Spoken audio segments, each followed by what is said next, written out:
اہل مکہ اجازت دیں یا نہ دیں، تلواریں چلتی ہیں تو چلیں، خون بہتا ہے تو بہے، لیکن حج کے ارادے سے ہم نکلے ہیں، حج کر کے چھوڑیں گے، یہ ہمارا مشورہ ہے، یا رسول اللہ آگے قدم بڑھائیں، ہم آپ کے ساتھ ہیں۔ آپ نے فرمایا نہیں، یہ نہیں ہوگا۔ آپ اللہ کی منشا کو زیادہ سمجھتے تھے، بس اللہ پہ توکل کا ایک یہ بھی معنی ہے کہ خدا کی منشا پر نظر رکھا کرو، اور جو فیصلہ بھی تم رضائے باری تعالیٰ کی خاطر کرو گے اور انسانی رضا کو چھوڑ دو گے اور اکثریت کو رد کرنے کی طاقت اپنے اندر رکھتے ہوگے محض اس لیے کہ اللہ کی رضا دوسری طرف ہے، تو اللہ تمہیں کبھی نہیں چھوڑے گا۔ صلح حدیبیہ میں یہ اس کی مثال ہے۔ خلفاء کے زمانے میں حضرت ابو بکر صدیق رضی اللہ تعالیٰ عنہ کی مثال ہے کہ حضور کے وصال کے بعد جب ارتداد کا طوفان اٹھ کھڑا ہوا، دراصل وہ اس کا نام طوفان ارتداد ہے، مگر دراصل وہ ٹیکس چوری کا مسئلہ تھا۔ وہاں التحیات للہ کی بحث نہیں تھی، وہاں یہ بحث تھی کہ خدا نے جو اسٹیٹ کے لیے اور قومی کاموں کے لیے بطور فرض زکوٰۃ مقرر کی ہے، اس سے وہ انکار کر بیٹھے تھے کہ ہم زکوٰۃ نہیں دیں گے۔ حضرت ابوبکر صدیق رضی اللہ تعالیٰ عنہ نے اس موقع پر ایک حیرت انگیز عزم کا مظاہرہ کیا ہے جو انسانی تاریخ میں انبیاء کے بعد آپ کو اور کہیں دکھائی نہیں دے گا۔ اس موقع پر ایک لشکر ایسا تھا جس کی سرداری ایک غلام ابن غلام حضرت اسامہ بن زید کے سپرد کی گئی تھی، اور یہ لشکر شام کے لیے روانہ ہونے والا تھا، اور خود حضرت صلی اللہ علیہ وآلہ وسلم نے اس لشکر کا سپہ سالار مقرر فرمایا تھا، اور اس کی منزل بہت دور تھی، اتنی دور کہ اگر پیچھے کوئی خطرناک واقعہ ہوتا تو کانوں کان بھی ان کو خبر نہ ہوتی کہ پیچھے کیا ہو گیا ہے، مدد کے لیے واپس لوٹنے کا سوال ہی پیدا نہیں ہوتا تھا۔ چنانچہ تمام صحابہ نے بال اتفاق حضرت ابوبکر کو یہ مشورہ دیا رضی اللہ تعالیٰ عنہم کہ اس موقع پر نہ بھیجیں، بہت خطرناک حالات ہیں، کیسے ممکن ہے کہ اتنے بڑے جوان اور آزمودہ سپاہی ہم سے نکل جائیں اور پھر ہم باقیوں کا مقابلہ کر سکیں گے، بہت خطرناک حالات ہیں، اس کو پوسٹ پون کر دیں، ٹال دیں اس کے وقت کو۔ حضرت ابوبکر نے جو جواب دیا حیرت انگیز ہے۔ ہمارے ابن ابی قحافہ کی مجال کیا ہے کہ جو فیصلہ محمد رسول اللہ کا آخری فیصلہ ہو، آپ کی کرسی پر بیٹھ کر میں پہلا فیصلہ اس فیصلے کو منسوخ کرنے کا کروں، میں ہوتا کون ہوں، اس پہ اب قائم رہے اور سارے صحابہ کا فیصلہ رد کر دیا۔ اگر مجلس شورا کا یہ تصور ہوتا کہ محمد رسول اللہ کو تو اختیار تھا مگر آپ کے مسند پر بیٹھے ہوئے آپ کے غلاموں کو اختیار نہیں ہے، تو صحابہ اٹھ کھڑے ہوتے کہتے ہیں ابو بکر ہم نے محمد رسول اللہ کے اس فوقیت رکھنے والے حق کو تو تسلیم کر لیا تھا، مگر تیرے حق کو تسلیم نہیں کریں گے، ہمارا سوچا سمجھا اکثریت کا فیصلہ ہے، تجھے ماننا ہوگا۔ کبھی ایک موقع پر بھی ایسا نہیں ہوا، اور ابو بکر کا فیصلہ چلا اور آپ نے اس کے ساتھ جو الفاظ بیان فرمایا اس سے آپ کا توکل ظاہر ہوتا ہے۔ کیسے میں اس فیصلے کو بدلوں؟ اگر تم کہتے ہو کہ نقصان ہے تو خدا کی قسم اگر مدینے کی گلیوں میں مسلمان عورتوں کی لاشیں بھی کتے گھسیٹتے پھریں تب بھی میں یہ فیصلہ نہیں بدلوں گا، کیونکہ میرے آقا اور مولا محمد رسول اللہ کا آخری فیصلہ تھا۔ ایسے لوگ ہیں جو توکل کرتے ہیں خدا پر، اور ایسے لوگ ہیں جن کے توکل کو خدا سچا کر دکھاتا ہے۔ بس یہ روح لے کر مجلس شورا کو ہمیشہ زندہ رکھیں، اسی روح کے ساتھ مجلس شورا زندہ رہے گی۔ متقی لوگوں کو چنیں، ان لوگوں کو چنیں جو خدا کے حضور محبت کے ہدیے پیش کرتے ہیں، جن کی نہ جانیں اپنی رہیں نہ جن کے مال اپنے رہے، وہ تمام تر خدا کے ہو گئے، پھر نہ دنیا کی پرواہ کریں نہ دنیا کی اکثریتوں کی پرواہ کریں، محض اللہ کی خاطر فیصلے کریں، اور یہ فیصلہ جب منظور ہو تو تمام تر آپ کی جانیں آپ کے دل اس کی منظوری کے ساتھ شامل ہو جائیں۔ جب یہ فیصلہ رد ہو تو تمام جان اور تمام دل کے ساتھ اور اپنی تمام طاقتوں کے ساتھ اس کے رد کرنے پر اکٹھے ہو جائیں۔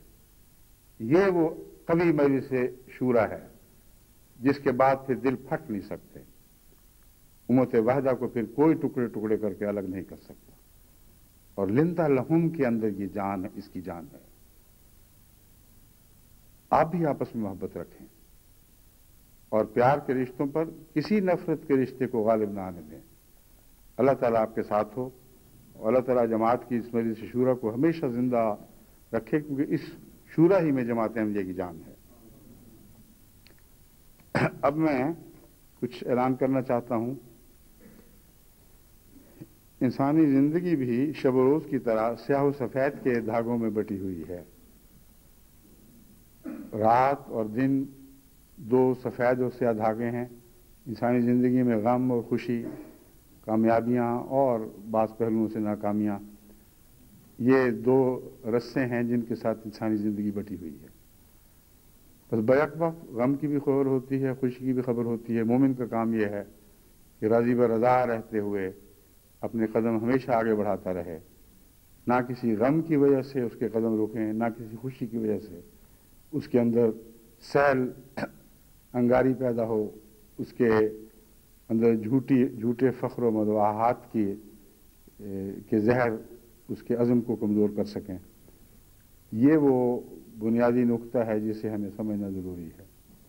سب سے پہلے میں مجلس جماعت احمدیہ یو کے لیے اور ان کے حوالے سے سب دنیا کے لیے یہ خوشخبری پیش کرنا چاہتا ہوں کہ وہ مسجد کی زمین جس کے متعلق بہت جھگڑے اٹھے، بہت مخالفتیں ہوئیں، کوشش کی گئی کہ خدا تعالیٰ کہ ہمیں اس حق سے محروم کر دیا جائے، اللہ تعالیٰ کے فضل کے ساتھ وہ آخری ڈیڈ طے ہو گئی، پیسے ادا ہو گئے۔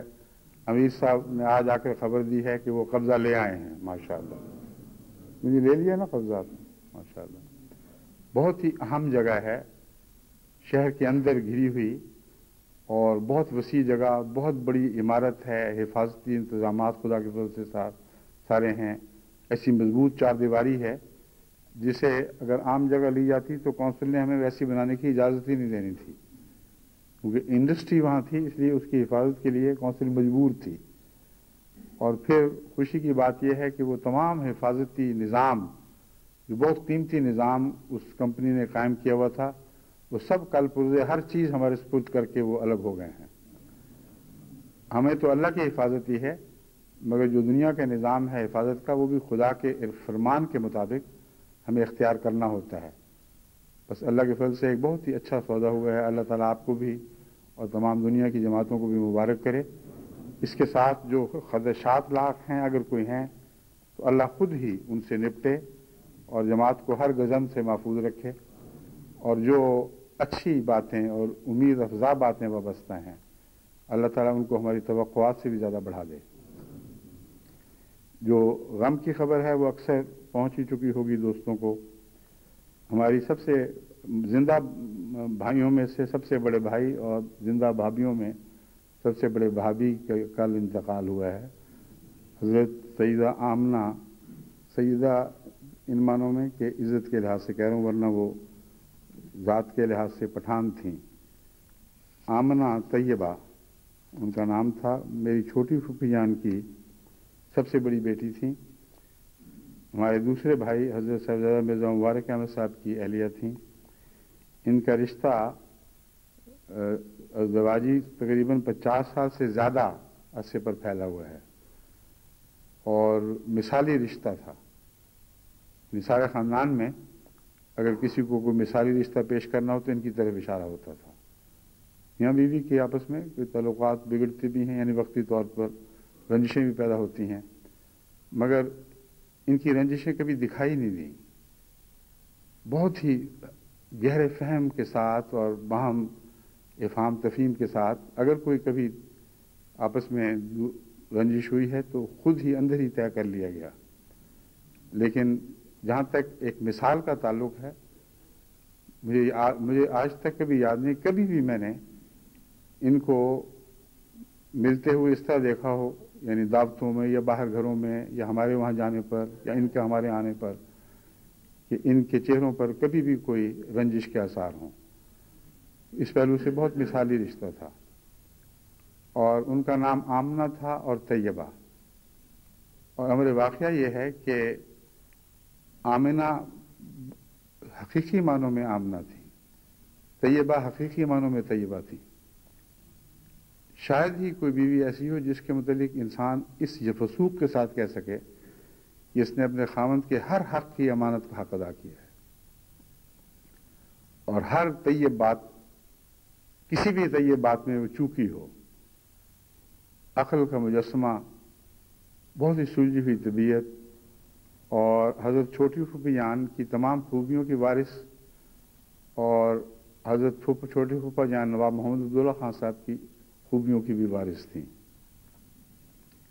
آخری دنوں میں یعنی پچھلے کچھ عرصے سے یہ تشویشناک خبر مل رہی تھی کہ ان کو اندر ان میں کمزوری بہت پیدا ہو گئی ہے، جس کی وجہ سے گرنے لگ گئی تھیں، اور اس کی وجہ سے بہت تشویش تھی کہ خدا نخواستہ کہیں ایسی حالت میں گریں کہ ہڈی ٹوٹ سکتی ہے.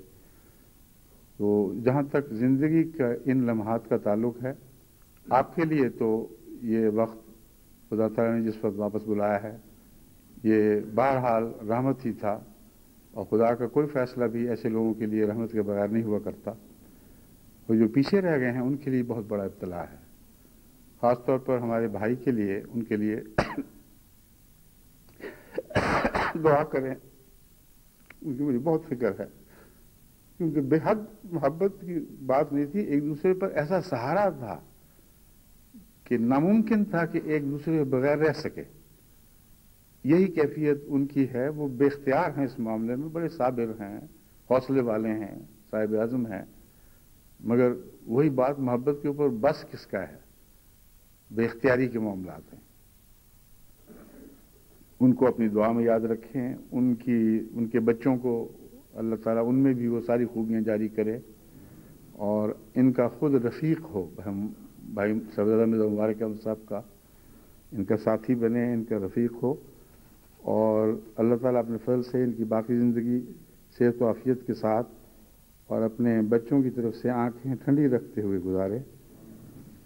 اور ان کے علاوہ کچھ اور بھی ایسے جنازے ہیں جن کے متعلق کچھ کی درخواست تھی، کچھ کے متعلق میرے دل میں خود ہی خواہش پیدا ہوئی، اور جن کی درخواستیں تھیں یہ وہ درخواستیں ہیں جو میرے منع کرنے سے پہلے آ چکی تھیں.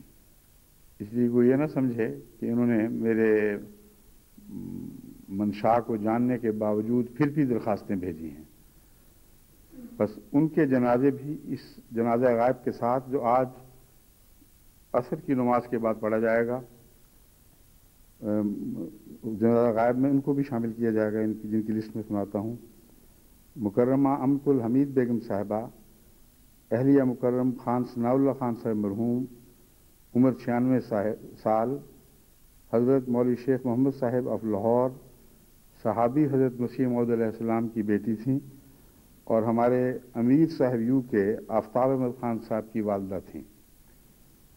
آخر وقت تک ان کے جو ذہن اور دل ایسے روشن تھے کہ ادنا سا بھی عمر کا سایہ اس پر نہیں آتا تھا، کسی وقت بھی ہمیشہ حاضر دماغ، روشن دماغ. خدا تعالیٰ نے غیر معمولی طور پر قلبی اور ذہنی صحت عطا فرمائی تھی. دوسری بلقیس بیگم صاحبہ، اہلیہ ڈاکٹر میر مشتاق احمد صاحب مرحوم، یہ موسیٰ تھیں. ڈاکٹر میر مشتاق احمد صاحب کا نام بھی بہت جماعت میں معروف ہے، بہت بزرگ انسان تھے. مکرمہ امت الرحمان صاحبہ، والدہ مکرم عطا الرحمان صاحب غنی of لاہور. میاں اٹھو کہتے تھے ہم میاں عطا الرحمان کو، بہت ہی پیاری شخصیت، بہت محبت کرنے والی، اور ساری اولاد ہی بہت نیک اور نیک مزاج ہے. ان کی والدہ امت الرحمان بھی خدا کے فضل سے لمبی عمر پا کر فوت ہوئی ہیں. حضرت خلیفۃ المسیح اول کی نواسی تھیں. حکیم فضل الرحمان صاحب کی بیٹی سے آپ حضرت خلیفۃ المسیح اول کی نواسی تھیں. ایک اور نام ہے زبیدہ پروین. پروین تو میں نے پہلی دفعہ سنا، آپا زبیدہ کہتے تھے ہم ان کو. میجر سردار بشیر احمد خان صاحب کی بیگم، ملیر کوٹلے کے خاندان سے، مگر ان کا جو اصل اعزاز ہے وہ اس بات میں ہے کہ محمد خان صاحب، جن کے متعلق حضرت مسیح علیہ السلام نے فرمایا کہ ان سے نرم سلوک کیا جائے اور ان سے بہت ہی محبت اور پیار کا سلوک فرمایا، ان کو اہل بیت میں سے ہونے کا خطاب دیا، یہ ان کی صاحبزادی تھیں، اور ہمارے چھوٹے بھائی مرزا اظہر احمد کی ساس بھی تھی، اور ایک حمید احمد صاحب لال پوری جو لندن کے ہیں، ان کا وصال غالباً پچھلے جمعے سے پہلے بدھ کو یا بدھ ہی کو غالباً ہوا ہے، یا جمعرات کو ہوا ہوگا، مجھے پیغام بدھ کو یا منگل کو مجھے پیغام ان کی طرف سے ملا تھا کہ میرا جمعے کے دن نماز جنازہ پڑھانا، تو آج اتفاق ہے اللہ تعالیٰ کی طرف سے، ان کے دل کی خواہش اس طرح پوری ہو رہی ہے کہ جمعے کے دن ہی نماز جنازہ ہو رہی ہے، اس میں ان کو بھی شامل کر رہا ہوں۔ یہ عصر کی نماز کے بعد نماز جنازہ غائب ہوں گے۔ آج جمعے اور عصر کو جمع کرنے کا آخری دن ہے اس دور کا، اس سردیوں کا۔ آئندہ سے یاد رکھیں، چونکہ وقت بدل جائیں گے اور گرمیوں کا موسم شروع ہو چکا ہوگا، اس لیے جمع کرنے کی کوئی جائز مجبوری نہیں۔ تو اس جمعے کے بعد آئندہ جمعے اپنے وقت پہ جیسے کہ ہمیشہ ہوا کرتا تھا، جمعے کی نماز جمعے کی رہے گی اور عصر کی نماز اپنے وقت پر بعد میں ادا کی جائے گی۔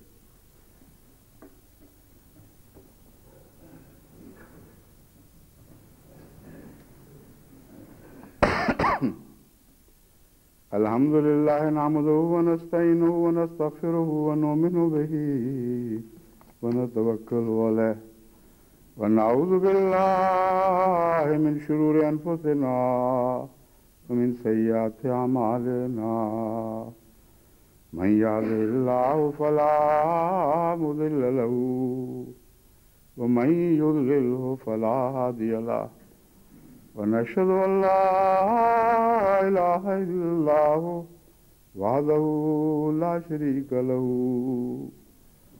ونشهد ان محمدا عبده ورسوله عباد الله رحمكم الله ان الله يأمر بالعدل والإحسان وإيتاء ذي القربى وينهى عن الفحشاء والمنكر والبغي يعظكم لعلكم تذكرون اذكروا الله يذكركم وادعوه يستجب لكم ولذكر الله اکبر۔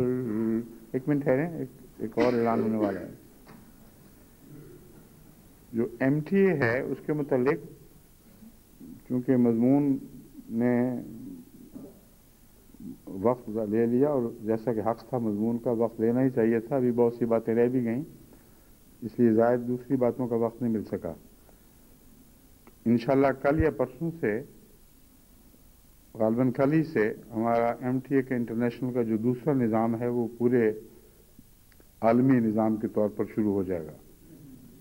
امریکہ سے بھی رابطہ بحال ہو جائے گا، نظام ہوگا۔ لیکن میں یہ آپ کو متنبہ کرنا چاہتا ہوں کہ شروع میں جیسا کہ ٹیتھنگ پرابلمز ہوتے ہیں دانت نکالنے کی، 1 مہینہ 1.5 مہینے تک زیادہ سے زیادہ کچھ مشکلات درپیش ہوں گی۔